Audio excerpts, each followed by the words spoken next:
Welcome to Talk Asia. I'm Lorraine Hahn. The one and only Shah Rukh Khan is our guest this week. Bollywood is all about the singing and the dancing, and no one does it better than Shah Rukh Khan. He made his silver screen debut in the late 80s, but soon Bollywood beckoned. Since then, he's churned out hit after hit, including the critically acclaimed movie Devdas with Aishwarya Rai in 2002. But his most iconic moment thus far has got to be his performance of Chaya Chaya in 1998. The song, performed on a moving train, is like the Macarena for India. And I witnessed myself while there how everyone, from a 3-year-old to a grandmother, can't help but start dancing when they hear the catchy, hypnotic tune. After more than 50 films and numerous accolades, the 38-year-old actor still reigns supreme as Bollywood's most charismatic and bankable star. I caught up with Shah Rukh Khan during my recent trip to India. Although normally quite private, he kindly allowed us to film the interview at his beautiful home in Mumbai. I began by asking him what makes him so popular. I don't know myself. Most of my friends even now laugh at me that I've become a film star. Especially the actresses who worked with me earlier on. Their reaction to me when I first gave my shot with them was, eeks. And they find it surprising. They think I'm a long-running fluke. So what do you think this appeal is? Is it your renowned good looks, talent, or what do you think? No, I find it funny if anyone calls me good-looking. No, I genuinely do. I get embarrassed, actually. The only thing I can sort of think is that I'm very ordinary in my films. And I think that makes it special. I mean, that's the only thing I can sort of, turn out and say, okay, this could be the reason, because there is no other reason. I work hard, like I'm sure everybody else does, and I'm very honest with the work that I do. And besides that, there could be luck. God has blessed me. People have been kind, or I believe there are about 100 million Indians who are very short-sighted. So you're admitting that your looks are pretty mediocre then? They're very mediocre. They're very mediocre. When do you think you got your first real big break? You know, I didn't know the ways of Indian cinema. It's very familial. Mostly people who've done well, their children come and take on the mantle. Normally, there have not been too many outsiders who've come and joined the Hindi film industry. I really didn't know that the first 4 films I was doing were very special films. I didn't know what a commercial success meant. I didn't know what happened at a box office. You're supposed to feel nervous on Friday if your film doesn't do well. I didn't know you're not supposed to do certain kind of roles. There's a certain way of behavior that you're not supposed to walk around in your jeans and shirt at a party. You're supposed to be very well-mannered, even if you didn't know the people, and show that you really loved their seniority. I wasn't like that. I was a little more Nike and Casey Kasem, Michael J. Fox kind of guy from Delhi.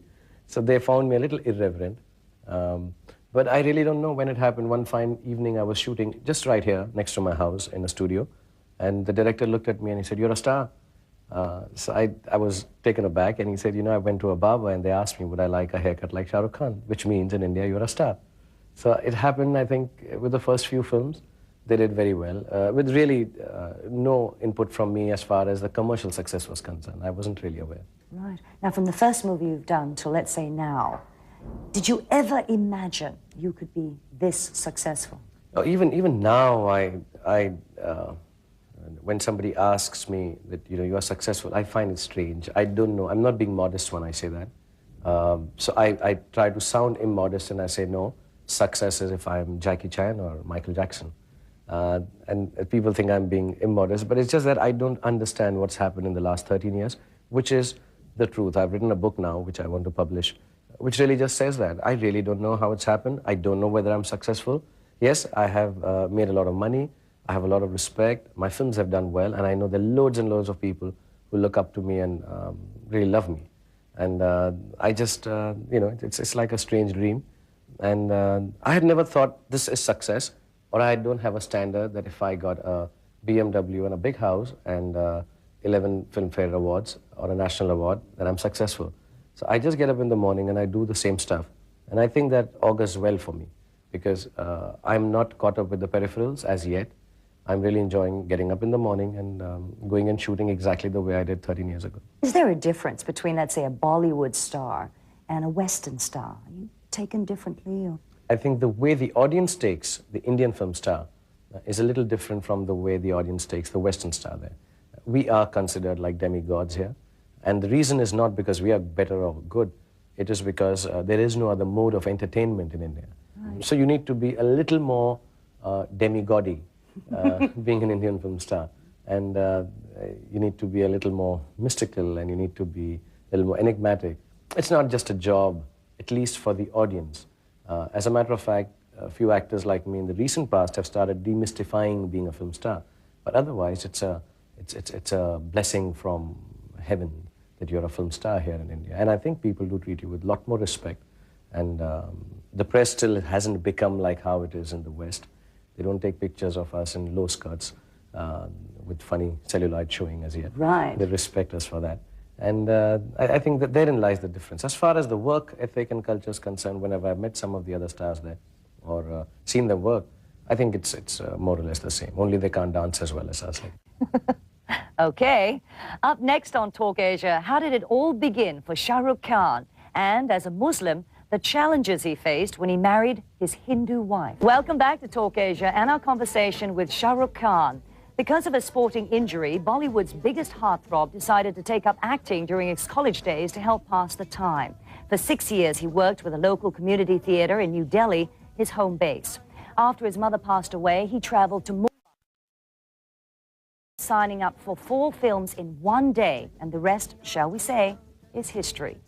In the second part of my interview, we talked about life prior to superstardom, including his childhood. I was very naughty. I was born in Delhi in '65, which makes my childhood a long, long time away now. Don't say that. Okay.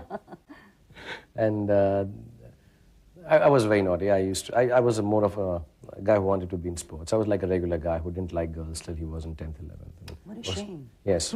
Now I realize it. So I keep telling my son, don't make the same mistake. You start liking girls now.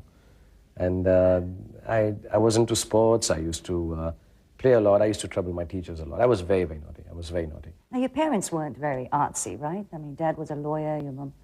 Yeah, I mean, none of them were into any kind of art. So when you got into the business, what was their reaction?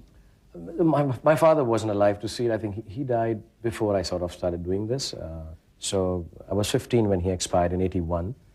Though he knew that I danced a bit when I was small. But besides that, I don't know if he ever realized that I would be a film actor. My mom was told I'm too ugly to become a film actor. So she used to feel bad because she used to think I'm really good looking, like all moms do. And she said, no, he'll become like Dilip Kumar. Actually, she used to like Biswajit and Rajendra Kumar. So she used to say, you know, you look like Biswajit. And with due respect, he's a great actor, but I don't think I look like him. Okay. We don't have any art background. I mean, none of us could sing or dance or nothing. There was no artistic bent of mind in our family at all. And but my mom thought I'd be a film actor. I'll be Dilip Kumar one day. But unfortunately, she also expired before. Actually, the first series that I did, which sort of hit the television, she couldn't see it. She was in a hospital then, so that was very sad. But I'm sure they can see it now. I know. I wonder what they would be thinking. They must be so proud. I hope so. They can see it. Somebody asked me, why do I keep doing what I do? So it's a very philosophical answer where I say, I want to keep on doing it on bigger screen, so hopefully they can see it from heaven. Wow. Your wife is a Hindu, you yourself are Muslim. Is it true you married, I mean, she was your childhood sweetheart and you got married without your parents' blessing? Yes, I mean, without her parents' blessings. Fortunately for me, my parents were not around by then. but like, yeah, her parents were a little disturbed with the thought of her marrying a Muslim, one whose hairstyle was all wrong, and who was going to be a film actor, whose first film nobody knew. You know, I remember the first time they met me, they asked me, so what are you doing? So I'm acting in Bombay. He says, yeah, but what is the work that you're going to do? So I was like, look, this is what I'm going to do. So it's a difficult profession if you haven't already made it. And everybody sort of looks at it from a point of view which is not very encouraging. So they were a little anti that. But nevertheless, we married and now it's all cool. Right. In a country like India where traditions still run very, very high, how do you overcome these kind of obstacles that may come your way? That time we did have to committees, there was a Muslim committee which didn't like the fact that I was getting married, and there was a Hindu committee which didn't like her getting married to me. But we were very smart. We gave wrong addresses. So they went and stoned the wrong houses, which is our friend's house. So he always says, you know something, they came and stoned my house because of you guys getting married. We gave them the wrong address. Oh, serious? Yeah, we were very sly about it. So we didn't feel the brunt of any of that. But, I think, not the new Indian. I don't think I'm the new Indian. I think for very many years, religion, and I have very strong feelings on this, communalism as such all over the world, is basically used as an excuse for misleading people and for very personal gains. I don't think most of regularly educated people have these kind of issues, especially if it's a matter of love or business, actually. You don't really ask, are you a Hindu? I'll do business with you. Are you a Muslim? I'm not going to marry you. So these matters never cropped up. And even now when I bring up my children, I feel very proud that they sort of know that there is a religious difference between our father and mother, but we're going to do it both. And the choice was given to me by my family like that. You read the Quran and you understand it, and if you want to embrace it, do that. I embrace it. And I've told the same to my family and my kids, and they do the same. They read the Hindu mantras and the Muslim dua. Shahrukh, is the man we see on screen the man at home? No, not at all. Not at all. I think there are two aspects to this. One, the man on screen is 100% out there to entertain you and to show you yourself, actually. The whole point of my enactment is that I'm able to let you come into a cinema hall and show you yourself and tell you that you're having a good time. The second part is, for 13 years, I wake up very early morning and I go for work. I work 18 hours a day, and I enjoy it. I'm not being ungrateful. I really enjoy it. The line between what I really am and what I am on reel is slowly diminishing. I have given so many emotions when I don't want to. I have enacted so many sequences which I don't believe in. I have believed in so many things which I thought I didn't believe in. That there are days when I wake up and I don't know whether, if the camera is not on, am I on or not? It's become like that. And I like it. I mean, it's nothing to feel sad about, or I don't feel, oh God, what is the real me? I really don't know what is the real me. I think I've ended up being an entertainer. And it's become a way of life that if somebody walks into me or talks to me in a plane, on the sets, in a train, in a car, or an interview, my whole point is that I hope you are entertained. And what I really am, I really don't know now. More of our conversation with Bollywood sensation Shah Rukh Khan just ahead. You're back with Talk Asia and our interview with Bollywood megastar Shah Rukh Khan. He's played everything from the action hero to jilted lover to ruthless villain. But he confessed to me that he's always wanted to be either Spider-Man or Batman while growing up. He's also a great fan of Jackie Chan and said he even thought about naming his son after his idol. Well, that didn't happen. Aryan's 6, while his daughter Suhana is 4 years old. With his hectic schedule and constant scrutiny under the spotlight, I asked him what gives him a peace of mind these days. Honestly, just my kids, I mean, for some years now. Because I am a very restless person. I sleep only 2-3 hours in a day, and I'm always wanting to do something. This is supposed to be my time off for 6 months now. I know. And I don't know, it's just been 2 days. So I'm glad I've hurt my knee. So I have something to do, because I find it a little odd not having anything to do. So, Shahrukh, last year you underwent some surgery for your back. Is everything okay now? I mean, did it stop you from doing a lot of things you wanted to do? Yes, it does. It just scares me a little because it pains. It still hurts? It hurts, yeah. It hurts. It never used to hurt here. This has happened only after the surgery. My arm used to pain a lot. I had gotten sort of paralyzed in my left arm. So that is okay now. But yeah, it pains a lot, especially on long flights, or if I oversleep, or if I overwork. But I did a film, my last film, a film called Main Hoon Na. When I did that, I did all the stunts and dances because I wanted to know myself. I didn't know whether I'm okay or not, so I gave it a shot and it turned out all right. As an actor in India, what do you think you can bring to the screen that will raise awareness about your country, your culture, just the life about India? For everyone, for global audience? Yes. I think just the fact, the kind of films I do talk about a lot of positivity. They do talk about, I think in the West it's important to bring about an awareness of family. I think it's important to talk about goodness, you know, and not in a preachy way. So I think my films sort of normally show that. They feel good. We show a lot of dancing, which is our culture. We show a lot of romancing, which is the culture everywhere.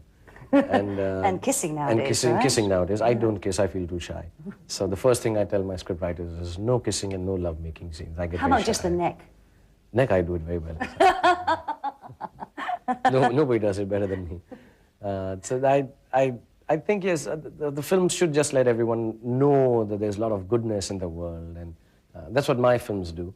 But as far as anything intellectually is concerned, I don't think I'm intelligent enough to tell the people through my cinema and make them intellectually aware of the eastern side of the world. No, I don't know. I'd dance on top of a train. Is Hollywood a next step for you, do you think, a natural step?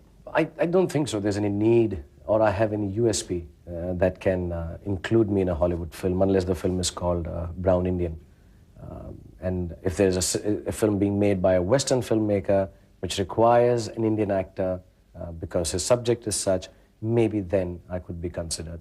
I think I'd like to stay in India and make, because I've done very well here, and I think the only way I can show my thankfulness to Indian film industry is by making an Indian film like Life is Beautiful and taking it all over the world. A lot of Bollywood stars now are getting into politics. Is that something that's tempting you to do at all? No, I don't understand politics at all. I mean, I'm not such a good actor. Ouch, ouch. Is there something you would like to do, both either personally or professionally, or film you'd like to make, that you haven't done yet? Yes, I have. It may sound strange to the Western audience, but what I want to do, and I say it and everyone laughs, is I want to make public facilities for women all over India. Please elaborate. I want, you know, we don't have amenities for women on the roadside and in villages. And I want to make, I'm sounding like Miss World right now. I want to make hospitals all over the country. And I do that in my own small way. I earn a lot of money by Indian standards, and I want to now utilize it. I can't keep on getting greedy. So I want to utilize it in two ways: to create a public service through entertainment for everyone. That's what I want to do. So I want to make hospitals which are happy places. I want to make toilets for ladies all over the place so they don't have to stand on the roadside. You know, there are a lot of hutments and areas, even in cities. So I want all that to be made. To me, it hurts me to see women on the roads searching for a place to go and clean up or wash up or whatever. And these are personal dreams. And I want to do it with my money. I don't want any institution or government help. Or I want to buy it from the government at the price they sell, places if I require. I just hope they understand the logic of it. I don't want to make no money out of it. I make it out of smiling on hoardings. I'm happy with that. But I want to start doing that. And hopefully, as we say, inshallah, in the next 5-6 years, I'll start doing that. Yeah. Bollywood superstar and family man, Shah Rukh Khan. And that is it for this very special edition of Talk Asia from India.